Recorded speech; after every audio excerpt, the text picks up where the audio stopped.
Le fils oublié devenu roi.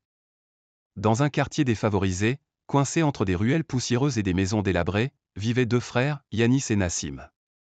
Dès leur naissance, une différence s'est imposée. Yanis, l'aîné, avait tout, un regard perçant, des résultats scolaires excellents, un avenir déjà tracé. Lorsqu'il entrait dans une pièce, tous les regards se tournaient vers lui.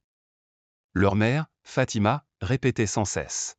« Yanis, toi au moins, tu ne me décevras jamais. » À ses côtés, Nassim, le cadet, passait presque inaperçu. Il avait les yeux doux, une voix calme, et un cœur en or. Il ne brillait pas en classe. Il ne gagnait pas de prix. Mais chaque matin, il préparait le thé pour sa mère, aidait les voisins âgés, jouait avec les enfants du quartier. Et pourtant, ce n'était jamais assez. « Pourquoi tu n'es pas comme ton frère ? Tu me fais honte. » Ces mots résonnaient en lui comme un poison lent. Son père lui disait à peine bonjour. Yanis, lui, l'humiliait.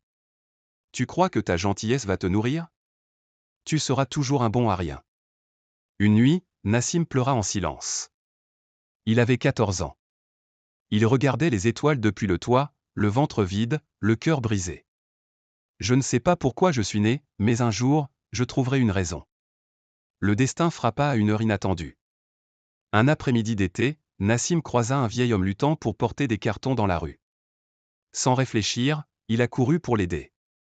Ce vieil homme, c'était Mustapha, le chauffeur d'une riche famille. À l'arrière de la voiture, Lina, la fille unique du milliardaire Mourad Ben Khalifa, observait la scène. Ce garçon pauvre, en sandales cassées, avait des gestes plus nobles que les riches qu'elle côtoyait. Elle demanda à Mustapha. « Qui est ce garçon ? » Le chauffeur sourit. « Je ne sais pas, mais il vient de prouver qu'il a plus d'humanité que bien des puissants. » Le lendemain, elle revint.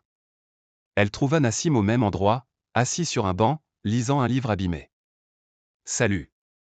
Tu t'appelles comment ? » Nassim, mais personne ne m'appelle. Elle lui tendit une bouteille d'eau glacée. Il hésita. « Pourquoi tu fais ça ? » Parce que tu m'as touché. Et parce que je crois que le monde a besoin de toi, même si personne ne le voit encore. Une amitié naquit. Puis un amour discret, profond, vrai. Lina lui offrit bien plus qu'une chance, elle lui redonna une identité. Elle le poussa à se former en ligne, à lire, à créer. Elle l'introduisit à des cercles fermés, où malgré sa timidité, son humilité fit la différence. Il n'avait pas de diplôme, mais il avait une vision. Et un cœur. 5 ans plus tard. Nassim n'était plus le même. Il avait lancé une entreprise sociale qui réinsérait des jeunes issus de quartiers pauvres comme le sien. Il embauchait ceux que tout le monde rejetait.